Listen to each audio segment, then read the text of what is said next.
Poštovani gledatelji, ponovno vas pozdravljam. Ovaj put uz našeg novog sponzora. Evo vam rukica, lijepi pozdrav. Ovo je gospodin Ricardo Šetić. Dakle, to se po prezimenu vidi da je vezano uz Istru. Uz Istru. Uz Rovinj ste rekli, je li tako? Uz Rovinj, Bale, Rovinj. Ali već dugo godina živite u Zagrebu, je li tako? Od 2008. Od 2008. Dobro. Mi ćemo prvo predstaviti firmu o kojoj ćemo govoriti i čim ćemo proizvodima govoriti danas. A firma, sam kaže ovo je tu, dakle, želim zdravlje i tako. Dakle, to je jedan od, ja bih rekao, logova koji proizlazi iz onoga o čemu ćemo mi govoriti. More, priroda. Da. Znači, tvrtka je Farvest, inače je kao kćerka tvrtke, austrijske tvrtke koje posluje već 38 godina. Bavi se proizvodnjom, istraživanjem na području vitamina, minerala kao dodataka prehrani. Ljudi inače tome ne pridaju važnosti jer to dođe negdje na zadnje mjesto. Rade razne pretrage i tako dalje, a rijetko kad kontroliraju u krvi D-vitamin, E-vitamin, neki drugi vitamin, neke druge faktore koji se odnose na neke žlijezde i tako dalje, na cijeli endokrinološki aparat koji je vezan za neke od preparata koje ćemo mi večeras reklamirati. Je tako? Točno tako. Da. Zato što, nažalost, više nema toliko u hrani ni vitamina, ni minerala i ta suplementacija je jako potrebna i jako bitna za naš organizam kako bi dalje bili zdravi i sposobni da funkcioniramo. Ne? Evo ga, ja ću se na početku današnjeg druženja zahvatiti za jedan proizvod koji se nalazi, ja bih rekao, u rinfuzi, dakle u prahu. Dakle, to je preparat koji se zove maka.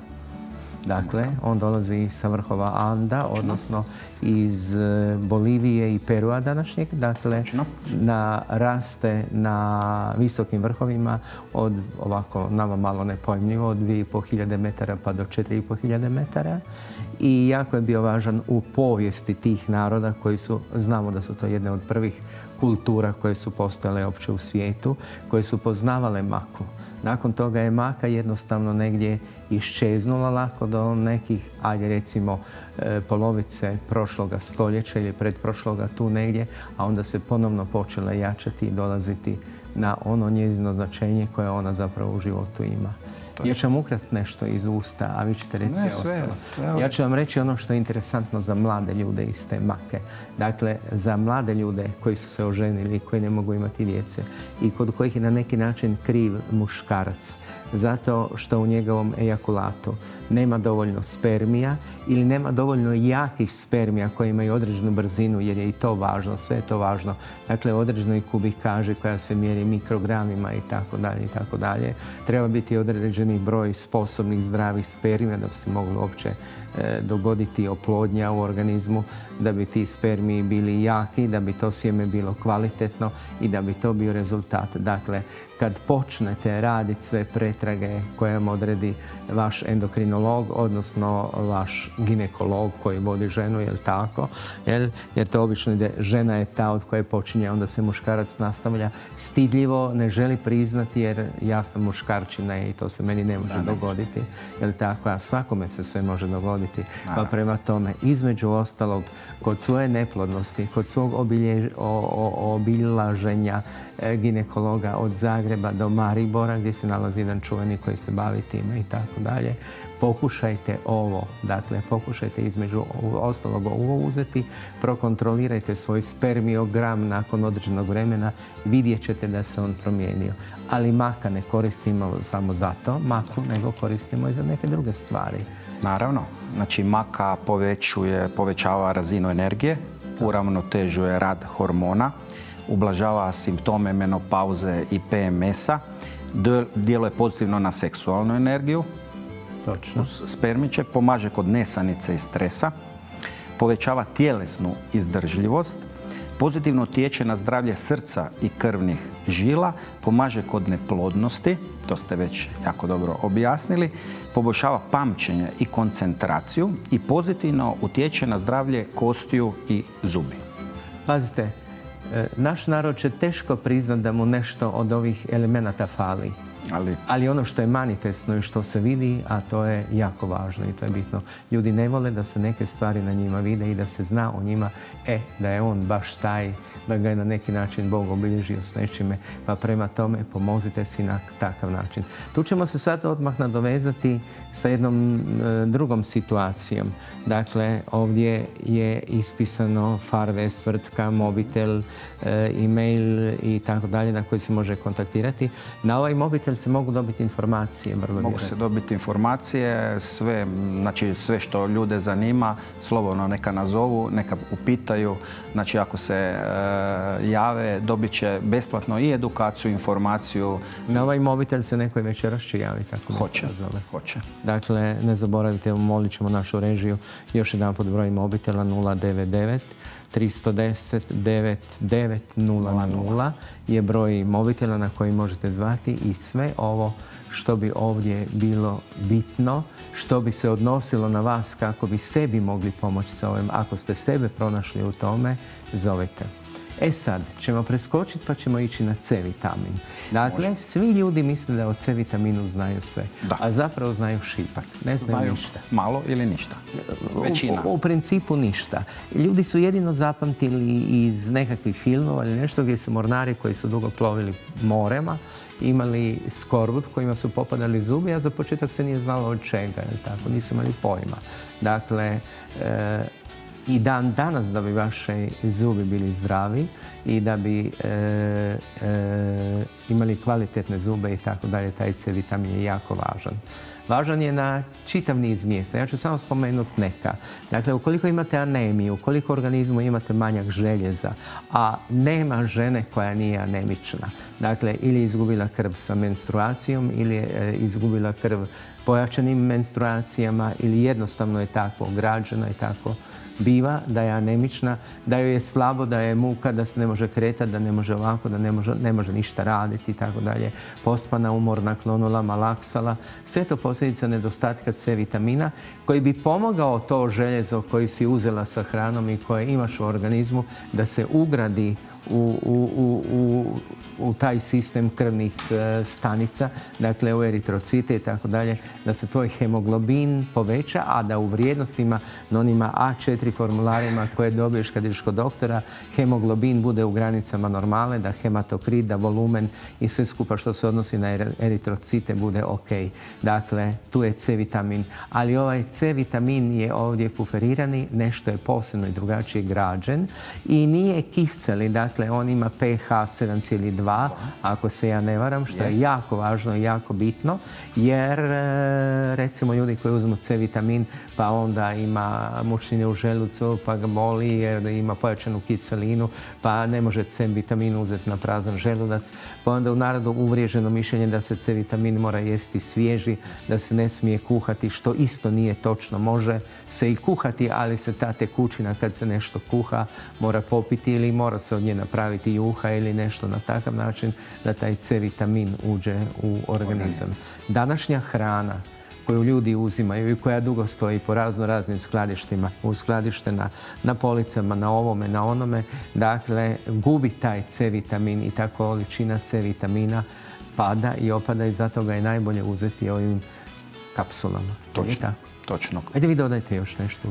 Znači, jako je bitno da u 100 grama limuna ima samo 40 mg vitamina C. U jednoj našoj kapsuli ima od 550 mg ima 484 mg apsorbinske kiseline. Znači, praktički oko 1,5 kg limuna je u jednoj kapsuli, što se vitamina C tiče. Znači, doprinosi normalnoj psihološkoj funkciji, metabolizmu stvaranja energije, povećava apsorpciju željeza. I dugotrajnom životu. I dugotrajnom životu, jer to je najzastupljenija tvar što se tiče vitamina u organizmu. I nedostatku mogućnosti da se razviju maligne bolesti. Točno tako. Vitamin C je najpotrebniji što se tiče vitamina i najzastupljenija tvar u organizmu. Trebaju ga pušači, trebaju ga osobe poslije operativnih zahvata, koji imaju opekline, koji imaju rane, alkoholičari, osobe starije dobi, djeca. Znači, svima je potreban.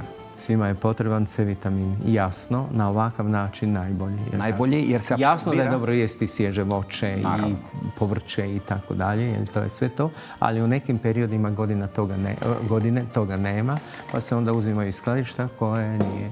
I jako je bitno da se apsorbira preko 75%, a kiseli oblik vitamina C samo do 15%. Tu je ogromna razlika. Dobro, to sam zaboravio kazati, to sam znao. Još ima jedan preparat spomenuti. Možete li malo pokazati te preparate? Može, kako da ne. Znači, govorili smo o maki. Znači, maka, premium crvena maka. Ovaj zadnji lot, zadnja serija je bila na 4,3 km nadmorske visine. Znači, čisto farmaceutska čistoća. U apotekama se ova maka ne može naći? Može se naći samo ova naša u nekim od ljekarnama. U apotekama to su Derjanović, Pablo, znači samo neke ljekarne i biotrgovine. A zatim smo govorili o vitaminu C, puferiranom. Ja savjetujem i moji puno klijenata koji koristi, imamo feedback, povratnu informaciju kad zajedno se koristi maka i vitamin D, da su puni energije i da praktički se ne mogu niti prehladiti. Znači dobiti neku bol. Još ćemo samo jedan mali dio spomenuti još od jednoga preparata. Dakle, vezat ćemo se za štitnu žlijezdu i vezat ćemo se za kalijevi jodid. Dakle, kad vidite u špiglu da vam se vrat proširio, da nešto ne štima, da vam je možda pretjesna košulja za zatvoriti, govorimo o ženama, tada vrlo vjerojatno nešto sa vašom štitnom žlijezdom ne štima, razvija se gušavost. Vodite računa o tome i probajte ispitati sve svoje testove na probe koje se odnose na štitnu žlijezdu da bi si mogli pomoći sa kalijevim jodidom. Kako i na koji način, to ćemo čuti nakon sljedećeg glazbenog broja. Idemo, gospodine Ricardo, dalje. Dakle, idemo mi na kalijevi jodid. Znači, većina ljudi misli da je jod bitan samo za žlijezdu štitnu, samo za štitnjaču, ali nije točno. Bitan je i za druga tkiva, kao što su mozak, dojke, koža, želudac, timus, gušterača, cerebralna spiralna tekućina, a znakovi manjka joda posljedica su grčeve u mišićima, hladne ruke, hladna stopala, sklonost debljanju. Hipofunkcija organizma. Jednostavno organizam zakazuje, dakle, i odlazi u nekakav fade out, sve se lagano gasi. A hiperfunkcija, dakle, ta ide u obrnutom smjeru, hiperreaktivan i tako dalje i tako dalje. A iz tih razloga treba uzeti ovaj preparat na vrlo zgodan način. On bude u kapima. Par kapi ujutro, natošte u dec 2 vode, popije se i to je to. Vrlo jednostavno za koristiti. Zato se najbolje javite na ove brojeve telefona koji su ovdje ispisani, da se savjetujete sa stručnom osobom gdje se vi nalazite u toj priči. Dakle, da li je ovo, da li je ono, da li je ovako, da li je onako, a vrlo vjerojatno imate i svoju medicinsku dokumentaciju koju ste već pribrali od svojih liječnika, koje ćete onda prezentirati onome s kime ćete razgovarati.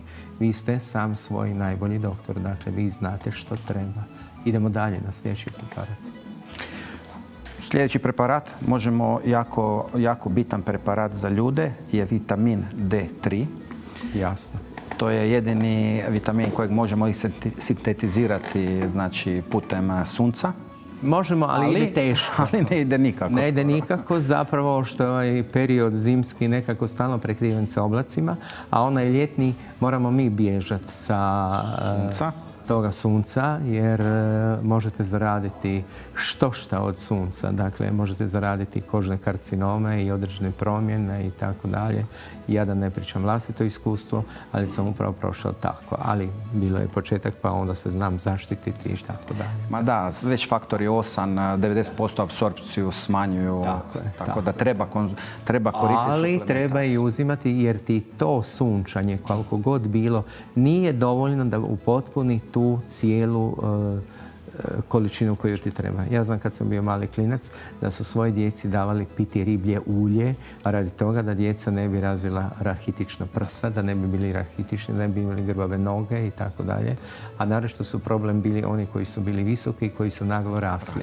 Oni su se deformirali. Oni su se deformirali, imali skolioze, različite druge stvari. A inače, ako imate nedostatak D vitamina, jasno da ćete onda, koji se zapravo najviše manifestira u rano proljeće, dakle, jer ste onu svu zalihu koju ste imali potrošili, ona je nestala, jel tako? I onda ljudi kad u proljeće svane kaže, joj kako sam umoran, to je proljetni umor, to je ovo, to je ono. Dakle, ljudi vole sebi objašnjavati što to je. To ti je vraga to ti je nedostatak D vitamina, jel tako? Prema tome, pazi koliko ćeš uzeti, kako ćeš uzeti i raspolaži pravilno sa D vitaminom. Isto tako kod trudnica treba trudnice koristiti, znači njihova djeca i nakon 20 godina mogu oboljevati od toga, zato što je to bilo tako u majčinoj utrobi. Prema tome, trudnice su jako osjetljive na to. A poštovani gledateljice i gledatelji, kad idete u laboratoriji, je samo dovoljno da napomenete da ćete napraviti i koncentraciju D vitamina u vašoj krvi i dobit ćete vrijednosti. Ako su tamo referentne vrijednosti pa se vi tješite kako ste u nekakvom intervalu normalnom, dakle normale, ako je taj vrijednost prema donjoj granici normale, niste više u normali. Uzmite da ne bi bili ispod, da ne bi onda bilo na neki način kasno. Je tako? Točno tako. Treba uzimati jer 70 do 80% svjetske populacije u zimi ima nedostatak vitamina D, a u ljeti 50% cijele svjetske populacije. Tako je. Nedostatak vitamina D. Dobro. Magnezijev klorid u tekućem obliku, heksahidrat. Jasno, koji se može uzeti sprej na kožu ili se može uzeti pod jezik. Sublingvalno. Sublingvalno. Dobro, možda je malo slatkast kad se uzme. Malo je gorki, ali 3 do 4 dana kažu da se nepce naviknu na tu gorčinu. Da. I što je bitno kod našeg magnezijevog klorida u odnosu na okside ili citrate, što je apsorpcija praktički 75-80 ili više posto. Zato jer naše tijelo je praktički voda, 70% vode, on je rađen od atoma vode i ulazi u organizam, znači na 2 načina, oralno ili preko organa najvećeg na tijelu kože. A kad se uzimaju oksidi, na primjer, kažu da nekih 4 do 6% je samo apsorpcija. A zna se da u stvari magnezijev klorid je važan za opuštanje mišića, za dobar san, za da ne dolazi do kalcifikacije u tijelu. Znači, kod sportaša, kod djece, kod mlađih, kod starijih, povećava energiju, ublažuje depresiju, štiti od gripe i prehlade, štiti od osteoporoze i reume, poboljšava rad prostate. Znači, praktički magnezijev klorid je drugi najbitnija tvar također u organizmu. A nema više u zemlji, nema ga više u hrani i zato trebamo suplementirati. Treba znati zašto se koristi baš takav način u tekućem obliku, a ne kao neke šumeće, ne znam, sad da ne nabrajamo što sve ne. Dobro, idemo još jedan put ponoviti. Dakle, tvrtka se zove? Tvrtka je Farvez, brand je Be Healthy, znači budi zdrav. Slogan našeg brenda je najbolje od prirode za dug i zdrav život. Znači, svi naši proizvodi su prijavljeni pri Ministarstvu zdravlja kao dodatak prehrani. Svi su farmaceutske čistoće, jesu. Svi su farmaceutske čistoće i svi koji koriste naše proizvode su prezadovoljni. Znači, to je jako bitno da ljudi su zadovoljni, djeca su zadovoljni, sportaši su zadovoljni, bolesni, zdravi, svi.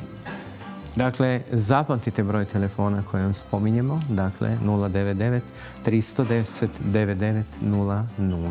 Dakle, broj telefona na koji se možete javiti i večeras i sutra tijekom dana, gdje ćete dobiti detaljne informacije i gdje ćete sebe prepoznati gdje ste vi tu sa svojim bolestima i sa svojim problemima. Gdje ste vi sa svojom anemijom, gdje ste vi sa svojim nedostatkom D vitamina, gdje ste vi sa svojom neplodnosti, gdje ste sa ostalim problemima, gdje ste sa gušavosti, sa štitnom žlijezdom, s ovime, s onime. Što bi vam se moglo pomoći s ovim preparatima da ne biste stalno morali obilaziti ambulante i čubiti ambulantama po cijele dane i onda još nesretni ići kući nakon toga. Dobro, gospodin Šetić, to je za danas to. Hvala vam lijepo. Kad budete išli u Rovinj, ako idete prije mene, pozdravite Istru. Po reći Rovinj i ostale gradove. Da, i ostale, da. Do Bala i tako. Hvala vam najljepša. Dobro, evo rukica do sljedeći puta. Pozdrav, Bog.